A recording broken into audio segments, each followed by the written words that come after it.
Shalom amigos, quería que vean el cubrebocas con el símbolo y también el gorro. Les habla Sergio Bacari del canal Un Bacari Suelto en Israel, otra vez con ustedes, otra vez con la Torá, en otro sábado tradicional, paseando esta vez por el extremo norte de Israel. Las aguas que están escuchando son del río Banias, un río que desciende del Monte Hermón, y estamos por supuesto en las laderas del Monte Hermón, en el extremo norte de Israel, más al norte de la ciudad Kiryat Shmona. Antiguamente aquí había una ciudad que se llamaba Filipo de Cesarea, también Banias, pero esto le voy a contar a continuación.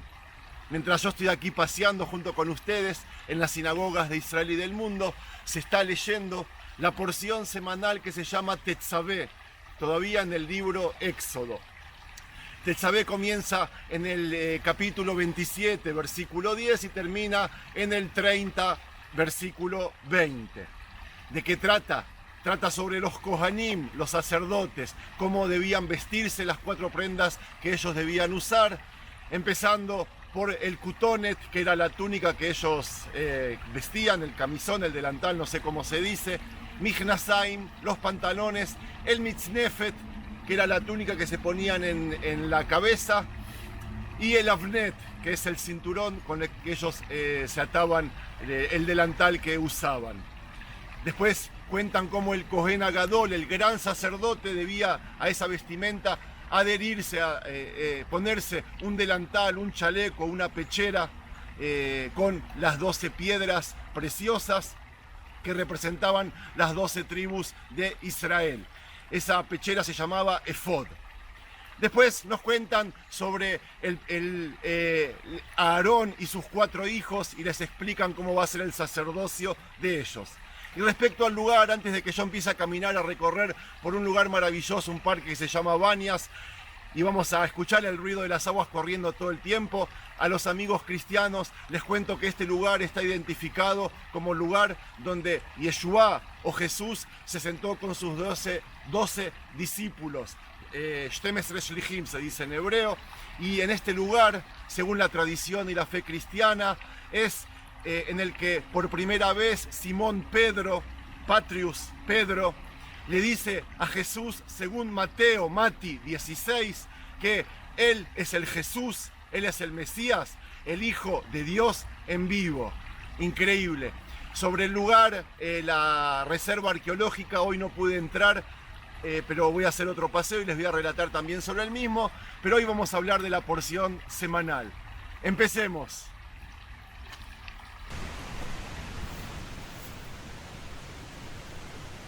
Bueno amigos, lo que vamos a hacer es subir por un puente colgante que recorre casi todo este parque nacional y vamos a ver correr las aguas de una manera increíble. Tenemos la suerte que al ser temprano no creo que haya mucha gente por aquí, así que vamos a poder hacer el recorrido como solemos hacer, solo para nosotros. La Torá consiste de 5 libros que los sabios judíos dividieron en 54 porciones para que las vayamos leyendo semana tras semana.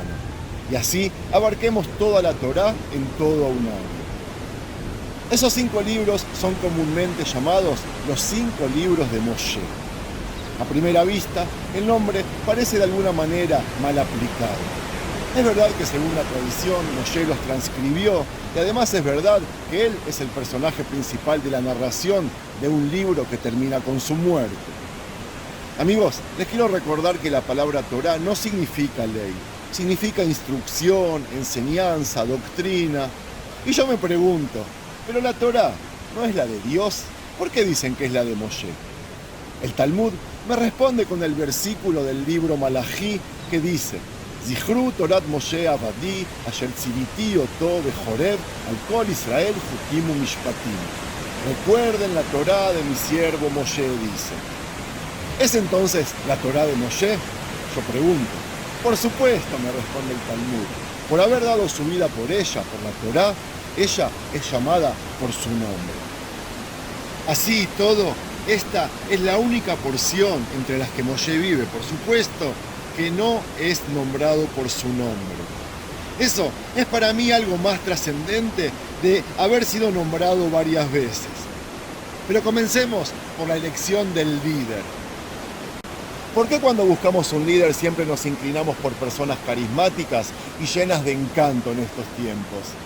Nosotros siempre buscamos un líder que electrice a las masas, que dirija el gobierno, que comande el ejército y que interactúe con los otros jefes de Estado, ¿es verdad? Amigos, el expresidente de los Estados Unidos, Bill Clinton, es un ejemplo perfecto de lo que voy a intentar explicar. Espero que lo conozcan. Él es una persona de mente brillante y de corazón compasivo. Pero no fue elegido por su brillantez. Él había sido elegido por su encanto.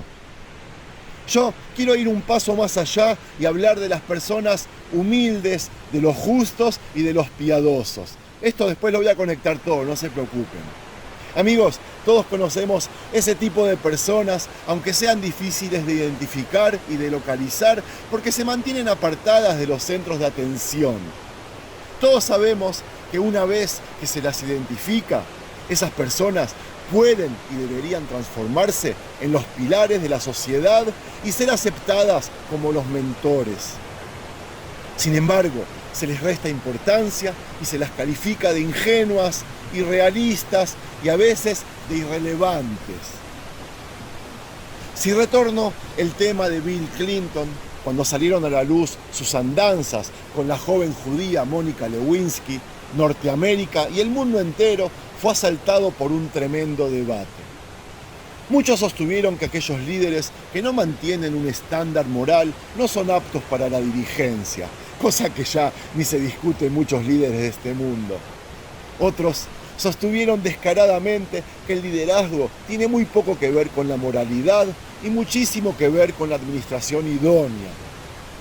Esta es la mentalidad que hace que los niños idolatren a los futbolistas que ni siquiera terminaron la escuela secundaria, o que idolatren a los héroes de las películas que al final cayeron en la drogadicción.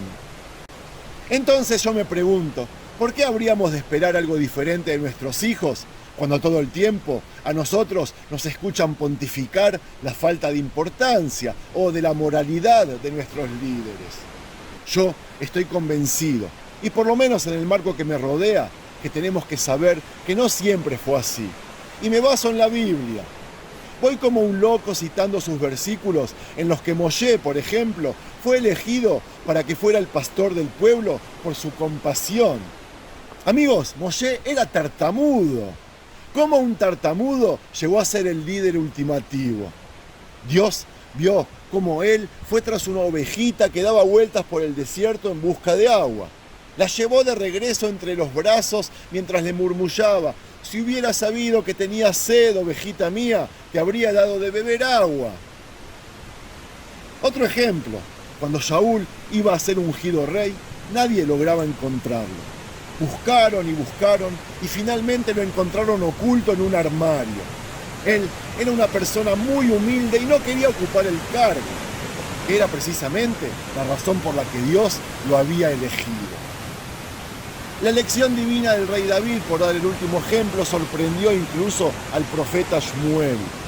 Les recuerdo que David no era ni alto ni era fuerte, ni ancho de espaldas como sus hermanos, ni tampoco daba la apariencia de que poseía virtudes para la guerra. Pero Dios no lo eligió por su físico, lo eligió por su alma. El hombre ve con los ojos, le reprendió suavemente Dios al dudoso profeta Shmuel, pero Dios ve dentro del corazón. En la porción Tetzabé, como les dije al principio, nos hablan de las vestimentas sacerdotales. Quiero tratar de entender junto con ustedes un versículo muy curioso referido a ellas, y para eso vamos a tener en cuenta todo lo dicho anteriormente. Al principio Dios le mandó a Moshe: Beasitá bigdei kodesh le Aarón ajija, lichvod uletiferet. Harás vestimentas sagradas para tu hermano Aarón, para su honor y para su gloria. Pero luego, en el versículo siguiente, parecería que Dios cambió de planes. Veatá tedaber el kol jochmei lev asher melachta ruach jochma, veasú el bigdei Aarón le kodsho ule kehunoli. Entonces, ¿quién tenía que preparar las vestimentas? ¿Moshe o los sastres? Asimismo, no se entiende si esas vestimentas debían ser sagradas o no. A Moshe se le ordenó que hiciera vestimentas sagradas, pero la palabra sagrada fue omitida de la descripción de las vestimentas que Dios les mandó a coser a los sastres. Algunos sugieren que Dios se estaba refiriendo a dos conjuntos de vestimentas, uno hecho por Moshe y otro hecho por los sastres. Moshe hizo las vestimentas para el alma y los sastres hicieron las vestimentas para el cuerpo. La vestimenta es el medio a través del cual nos expresamos. Nos vestimos en forma casual para que los demás se sientan cómodos y nos vestimos más formalmente para transmitir una idea de competencia profesional. Nosotros hablamos a través de la ropa que nos ponemos encima. El alma también necesita vestimentas. El alma desnuda es una energía espiritual cruda que no puede expresarse en el mundo físico sin una vestimenta apropiada, que es la que va a ser de intermediaria entre lo material y lo espiritual. Nuestros sabios enseñaron que la humildad y el temor reverencial son las vestimentas de los justos. Dios seleccionó a Aarón para el puesto de Cohen Agadol o sumo sacerdote precisamente porque era un modelo de humildad y a la vez de temor. Pero aún así, para ser el Cohen Agadol, Aarón iba a tener que elevar su humildad y su temor a un nivel más alto. Iba a tener que mejorar estos atributos y vestir ropas más encumbradas. Moshe era el mejor candidato para hacer esas vestimentas para su hermano Aarón, porque Moshe era el hombre más humilde y más temeroso de Dios que existía sobre la tierra. ¿Cómo lo sabemos? Está escrito por lo menos 2 veces en la Torá. Una de ellas dice, Be'aish Moshe, Anav meod mikol Adam asher al pnei Adamá, nos dicen. Este es el primer juego de ropa, el que se le ordenó a Moshe que le tejiera a Aarón. Estas vestimentas internas son sagradas y ellas embellecieron el alma de Aarón y le dieron a la nación motivos para que lo ungieran y lo siguieran. Las vestimentas externas que fueron cosidas por los sastres estaban hechas de un material físico y le cubrieron el cuerpo con dignidad, confiriéndole un aura de prestigio. Pero esos eran solamente los accesorios del sacerdocio y no la causa principal. Los líderes tienen que designarse por su carácter y su piedad, no por su dignidad y su prestigio. Aún así, las vestimentas externas son un accesorio muy importante. Si Aarón se hubiera puesto solamente sus vestimentas interiores, pero por fuera hubiera vestido ropa común, nadie se hubiera percatado de su piedad y no se le hubiera conferido respeto durante su sacerdocio. Por eso, se requiere que los líderes lleven también vestimentas externas que confieran honor y prestigio. Y también viceversa. Cuando los líderes usan solamente vestimentas exteriores y no ponen de relieve la importancia de su humildad y su piedad, quedan atrapados únicamente en su poder y su autoridad. Y pronto se olvidan de la razón por la que fueron elegidos. Seguramente no pasará mucho tiempo antes de que estas personas maravillosamente piadosas se vuelvan arrogantes y altivas y también corruptas.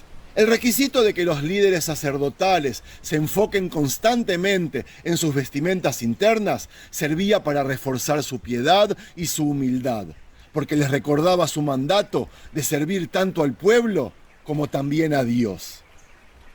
La Torá se toma el trabajo de enseñarnos que cuando uno se preocupa solo por una de estas dos clases de vestimentas y no por la otra, entonces eso no conducirá absolutamente a nada. Únicamente cuando se alcanza el equilibrio deseado entre el crecimiento interno y el liderazgo externo, las naciones y los líderes pueden tener éxito. Para concluir, amigos, digamos que la Parashá Tetzaveh sirve como un glorioso monumento al gran acto de Moshe y a lo que obtuvo. Pues mientras su nombre está realmente ausente de la porción, como decía al principio, su esencia sin nombre la impregna más que su nombrada ausencia. Los actos de los justos, según la religión judía, tienen un interesante efecto en Dios. Hacen que Él actúe de la misma manera. Y esa es la razón por la que se llama a la Torá los libros de Moshe, porque Moshe no solo salvó al pueblo de Israel, sino que también salvó a la Torá entera. Amigos, aquí terminamos. Por si no se dieron cuenta, este es un templo que se llama el Templo del Pan, ubicado en la antigua ciudad cesárea de Filipo.